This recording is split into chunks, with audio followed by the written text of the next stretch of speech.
You're listening to the uMentor talk show, now available on the Umoja app and everywhere else as well. YouTube, Apple Podcasts, SoundCloud, Spotify. So I'm your host, Imran Dharamsi, and on this talk show, we invite professionals and teenagers to take us through their journeys and give us advice. So remember, if you have any questions for the panelists, you can always leave them in the comments or on the Inspire platform, or you can email us at mentor@umojarish.org. Before we get started, just wanted to talk about today's sponsor. Thanks to today's sponsor, Paisley. Paisley is a payment technology company specializing in small to medium businesses in the United States. They pride themselves on their customer service and their out-of-the-box payment acceptance solutions. So if you are interested, please visit them at paisley.com or contact them at 813-565-9999 today. And if you want your business to be featured in this spot on the uMentor Talk Show, please donate to our show. That's the only way we fund it, through donations. So visit us at mojarish.org/donate. Now, as I was saying, you can leave questions on the Inspire platform if you have them. And it's a question and answer platform for career advice in our Shi'a community, which you can access via the Umoja app. So now getting into today's guest, because we do have a lot to talk about. So today's guest is Dr. Iqbal Jaffer, who is a cardiac surgeon and assistant professor.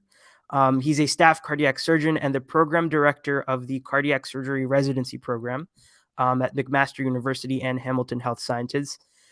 He also runs a specialized clinic that manages people with artificial heart valves and blood clots, and he has a very interesting story. So we're very, very excited to have you, and thank you for your time, Dr. Jaffer. That's my pleasure to be here. Thank you for having me. Of course. So first, I know I did a little bit of an introduction, but could you just tell us a bit more about yourself, just an introduction, and how you got into medicine? Sure. It's in medicine, like my journey to medicine has been a bit convoluted and different and out of the box. But while I was in the community, I didn't actually ever have my own name. It was always just Haider Jaffer's son. So I've even had patients still come up to me and say, "Oh, are you Haider Jaffer's son?" Yeah, I am. So in the community, that's my reputation. But in terms of medicine, I started in life sciences at McMaster University. And one of my electives was religious studies. And I actually realized that I didn't really enjoy life sciences. And so I switched out of life sciences in my second year to do religious studies as a major. And then but I kept working in medicine. I did research for different people. And so I engaged in projects that way. I then kept all my electives in religious studies as science credits so that I could be ready for the MCAT. So I wrote the MCAT a couple of times. Then I went to medical school in Australia, where I spent 5 years. I did 4 years of medical school and then a year of internship. And then during that time, I worked to come back to Canada. And so I applied to residency in Canada, and I matched to cardiac surgery at McMaster. And then during my residency, I also did a PhD in medical sciences. And then after finishing my residency, I started as a clinical fellow. And then after my clinical fellowship, during my clinical fellowship, I was hired on as a staff cardiac surgeon. And then only recently I was hired on as an assistant professor. And then even more recent than that, I was made the program director. Okay. Wow. So much to cover. That's a 22-year journey that's distilled into 1 minute. Yeah. Less than 1 minute. So I want to actually maybe take it back a little bit. Okay. So you didn't like life sciences at university. No. Well, I thought you're a doctor. What do you mean? So here's the interesting thing. Yeah. I think that life sciences, the way that it was taught, lacked the ability to do critical thinking and actual real science. It was a lot of didactic and rote memory sort of work. Yeah. I was never built for that. I'm still not built for that. I like to understand concepts. Even though I was terrible at calculus, I can understand the need for calculus and I can understand how to apply it, but I'm not good at it. So, but I can't do it, but I know I know what it's about. So, the religious studies was the opportunity to think critically and to analyze and to reflect. And the interest in religious studies was really the same interest as I have in medicine, which is really to get to know people, right? And I think that people's religion is very personal to them, and even when we talk about more broadly spirituality and even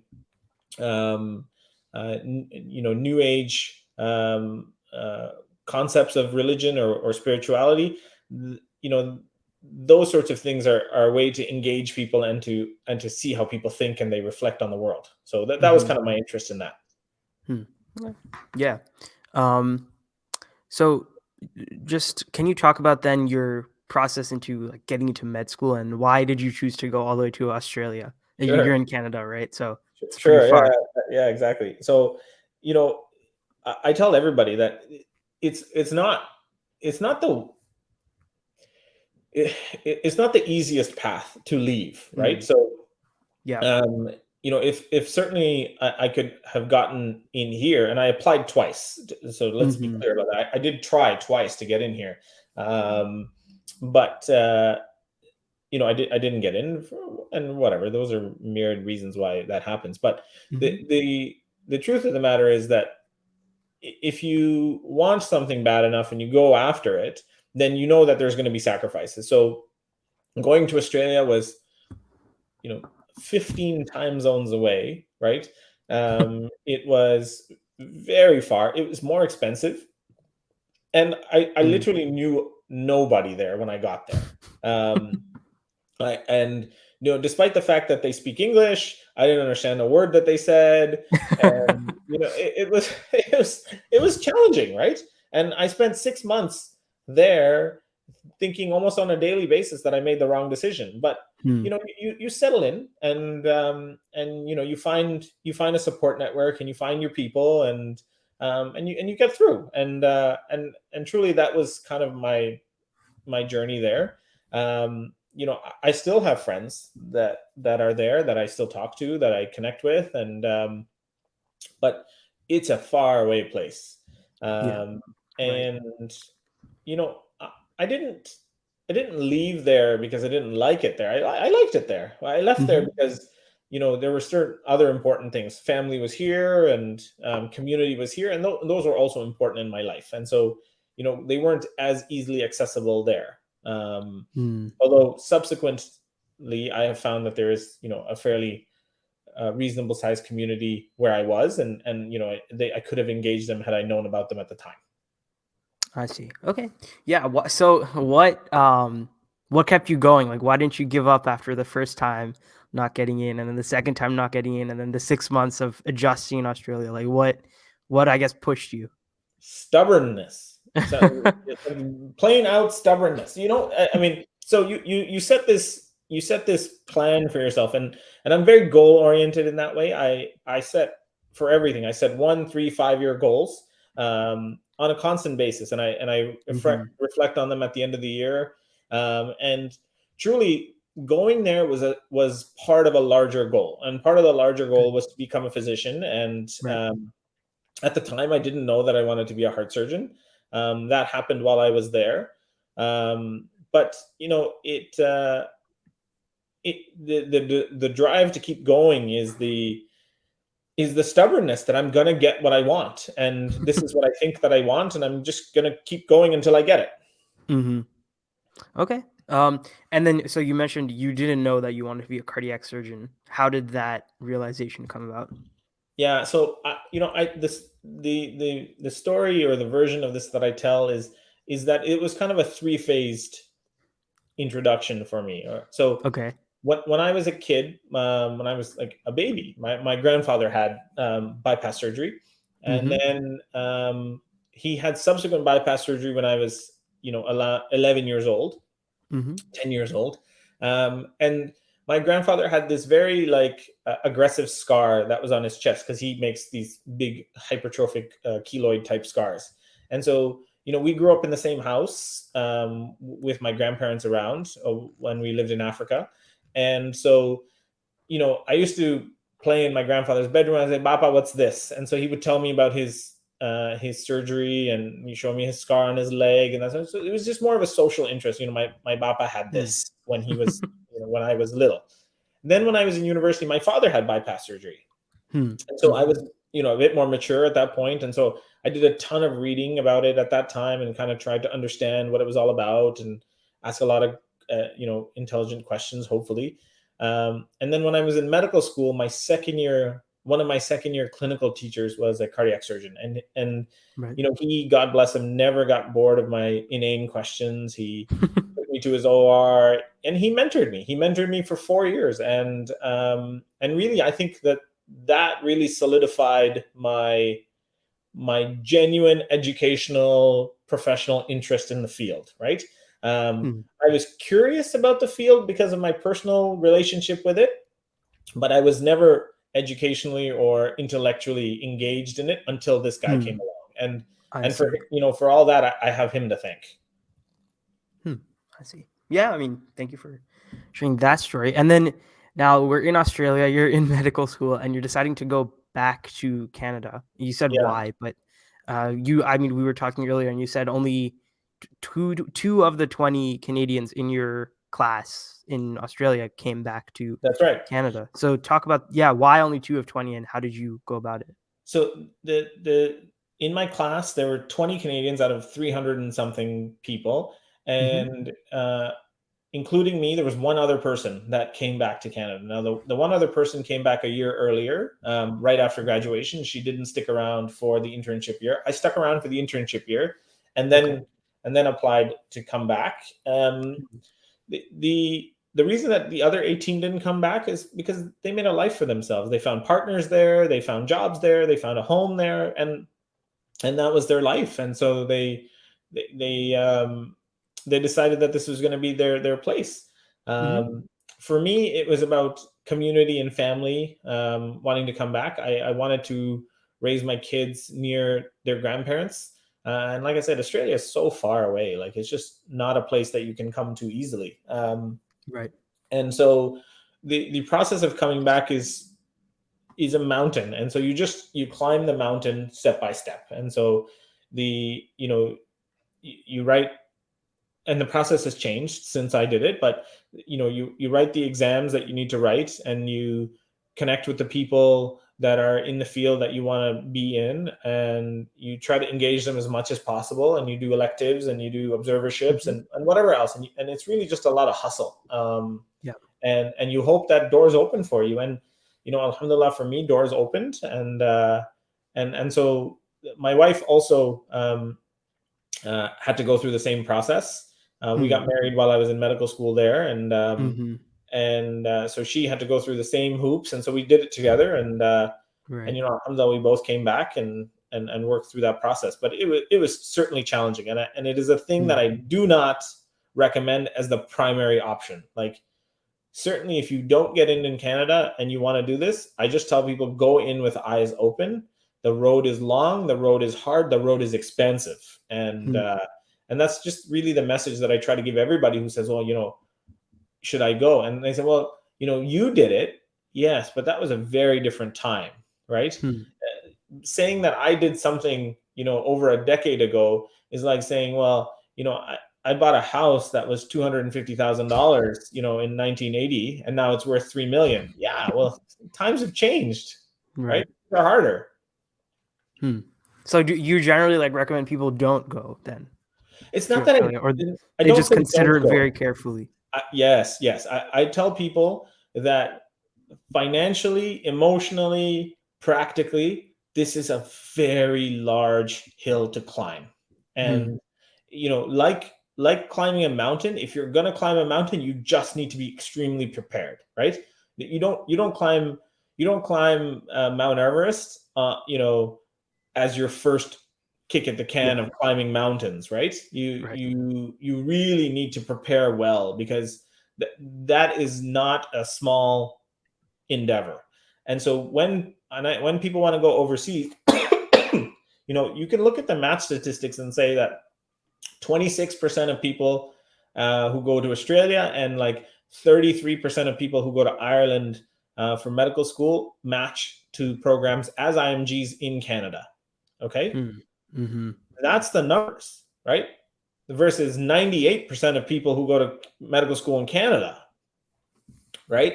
And so, Right. like, if we're not talking about small things, and if you can imagine that, if you're in the 66% from Ireland or the 75% from Australia, Mm-hmm. you've got $250,000, $300,000 worth of debt associated with your name, Yeah. and you're unemployable or you're unemployed. What are you going to do, right? It Mm. just, people have to be ready for these challenges and understand what their bailouts are, understand what their backup options are, and that's the only thing that I try to tell people is like, I'm not discouraging you from going. I'm just making sure that you go with eyes open. Yeah. Okay, that makes sense. So then, just out of curiosity, then what was like your backup option in case things I was going to stay there. something didn't I work? was You were going to gonna stay there. stay. Okay. Yeah. Yeah. I And see. again, I was employed already, right? Again, Mm-hmm. at a different time. I had a job. I had to actually resign from my job when I got the job here. Mm-hmm. And I could have been on the path to becoming a heart surgeon there. And for, again, some practical reasons, I chose not to stay there, in terms of the training environment there. But I could have done it. I was well Yeah. connected to the community there. I was, people knew me. Like, I had been doing research there. I had presented at conferences. So my name was known, and I could have got in, but it would have Mm. taken time. And so, but I Mm-hmm. just chose not to. And you also, I think, one thing you've been mentioning here is knowing people and having people know you. Maybe you talk a little more about the importance of that. That's the importance of putting yourself out there is Mm-hmm. kind of like the mantra, right? Uh, it is the lack of fear Right. of being looked at as being stupid, or of not knowing, or Mm-hmm. not being the smartest person in the room. I'm happy not to be the smartest person in the room. I'm happy to be the person that says what everybody's thinking that nobody wants to say because they're shy. And those sorts of things, for better or worse, are part of my personality. Mm-hmm. And they just lead to a lack of fear in terms of putting myself out there. And so, Yeah. if people want to do unconventional things, like go from religious studies to being a heart surgeon, then you gotta have a little bit of a little bit of lack of fear for these putting yourself out there sort of opportunities. Hmm. So it's more put yourself out there, not and that comes from lack of fear, not necessarily like you have to know every single person, No, no, no, but every single the person in the only way you get to community. know people, right, is you meet them at a conference. You're standing at the table and you Mm-hmm. say, "Hi, my name is Iqbal." I Like, see. you know, I mean, it's very hard for people to be to.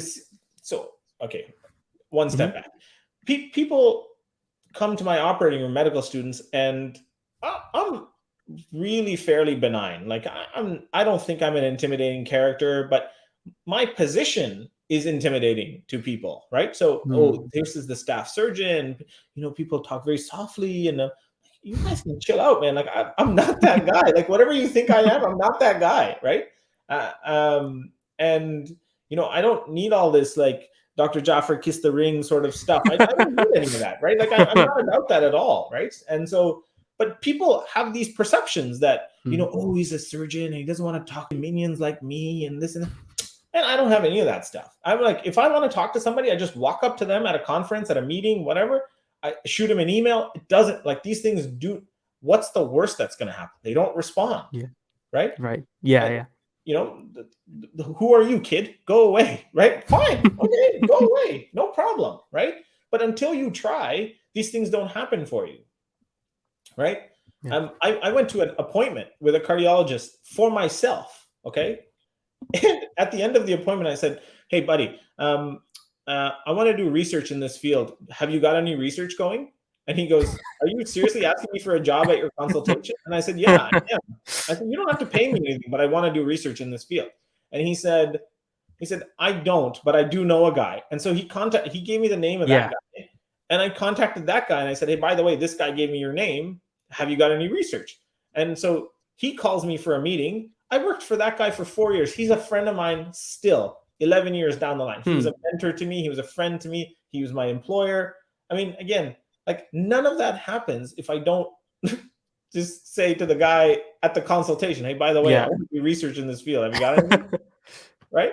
So like it's the wings of the butterfly sort of thing, right? Like the flapping of the wings of the butterfly lead to a tornado later, right? Or a hurricane later. Like this doesn't happen without this, without this, without this. And so, yeah, I'm here because of certain things that I did, but they all start from, "Hey, by the way, is there an opportunity here for me? My name is this," you know?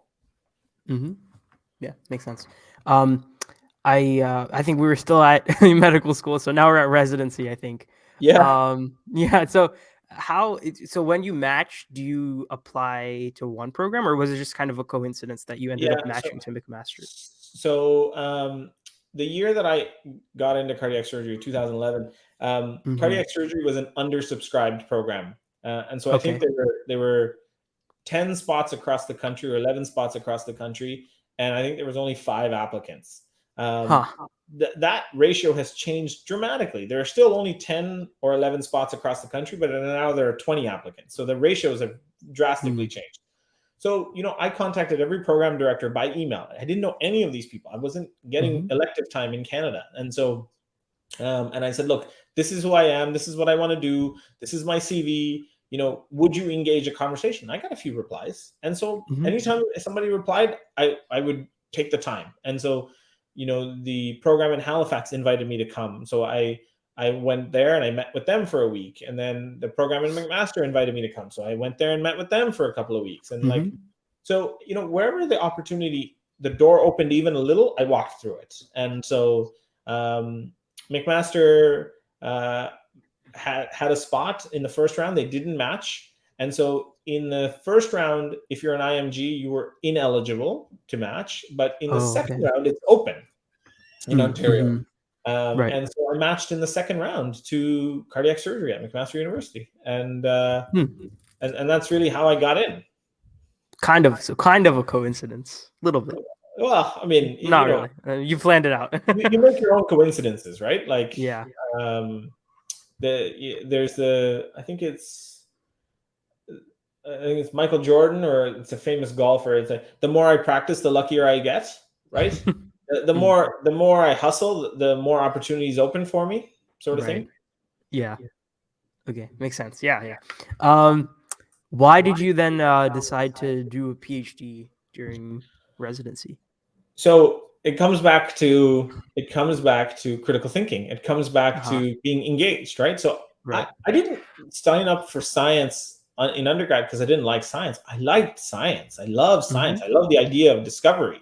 And during cardiac surgery, I wanted to answer questions through basic science, and I still had that love for science. So I told my mentors, this is what I want to do, and they all told me I was stupid and crazy and whatever.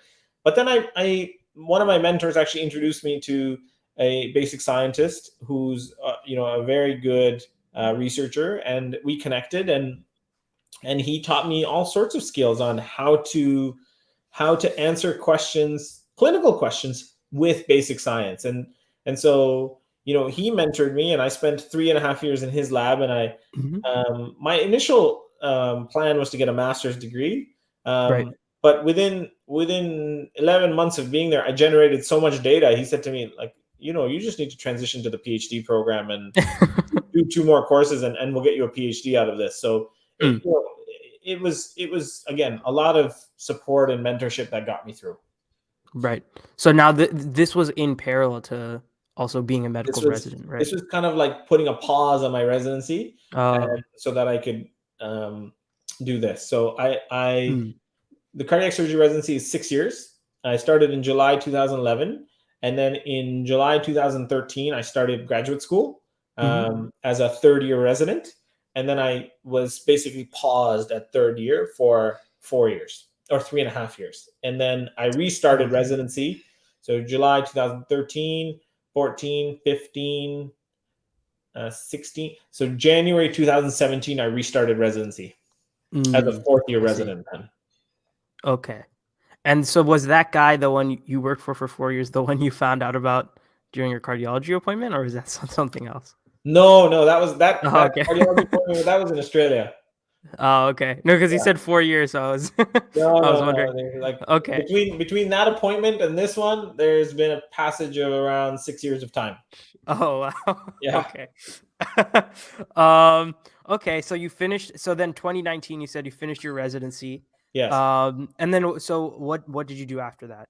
So then I started in 2020, January 2020, as a clinical fellow in the transcatheter valve program. Now, the transcatheter valves are valves that we put in usually in the aortic position in patients with severe aortic stenosis.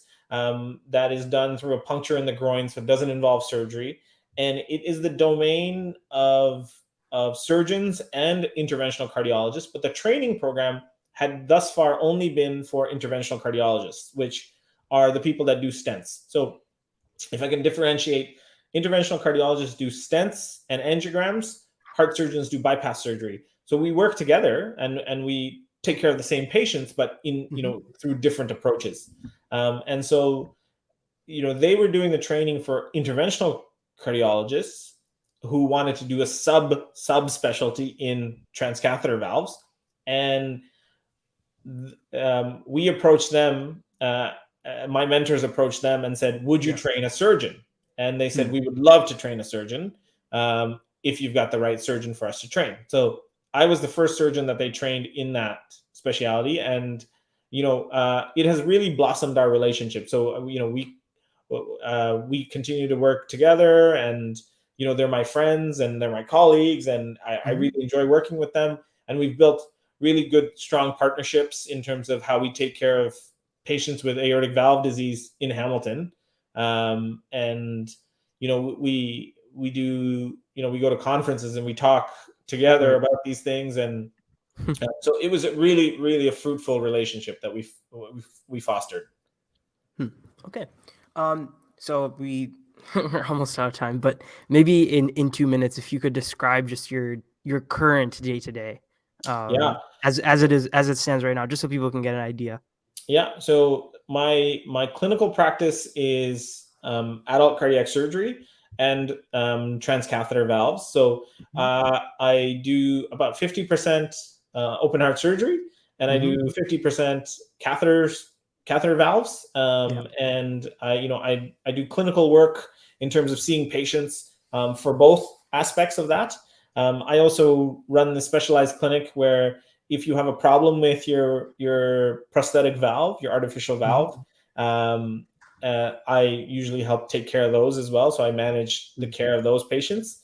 And then also I have this new job of being the program director, which means that I am in charge of the educational curriculum for the residency program in cardiac surgery. And so, all the organization of education and how to teach surgeons, that's kind of my domain now. I see. So I work, that's kind of how I do. And things go through the day, like sometimes I'm doing this and sometimes I'm doing that, but it's kind of a dynamic mix of all those things. Like today is a day of doing some education stuff and doing some meetings, and tomorrow I'm doing catheter valves, and on Tuesday I was doing surgery. So it's just it's a mix of things that I do all the time. Okay. Do you enjoy it? I love my job. Okay. I love my job. There are hard days. There are long days. There are days that hurt your heart, hurt your soul, because of bad things happen. But on balance, we do a lot of good for a lot of people, and we do a lot of dramatic things. And for the most part, we're not saving lives; we're restoring quality of life. But sometimes when we do get opportunity to save lives, it's very gratifying work. And then I have exactly what I wanted in my life in terms of my professional career. And so it took a long road to get here, but I'm very happy with where it's at. See. Okay, great. Okay, so thank you for coming on the show. Just one last question, which I had promised you at the beginning. What is your final piece of advice? If people take away one main thing from listening to the show, what should it be? Don't be afraid. Put yourself out there and just ask. Just ask. The fear is what holds people back. Fear of being ridiculed, fear of being perceived as stupid. Mm-hmm. Those things are all in your own head. Just you don't ask, you don't get. So don't be afraid. Just put yourself out there and take opportunities as they come. Okay. Thank you. Thanks, Dr. Jaffer, for the time and for the interview. You're very welcome. Thank you for having me. And I'm honored at the opportunity to speak to you. Of course. And thanks to all our viewers for tuning in to this talk show. You can tune in a couple of weeks, maybe 2 weeks, for another interview. And remember, you can always catch our previous episodes everywhere: YouTube, SoundCloud, Spotify, Apple Podcasts, everywhere. Umoja Outreach Foundation, uniting and empowering the Shi'a community.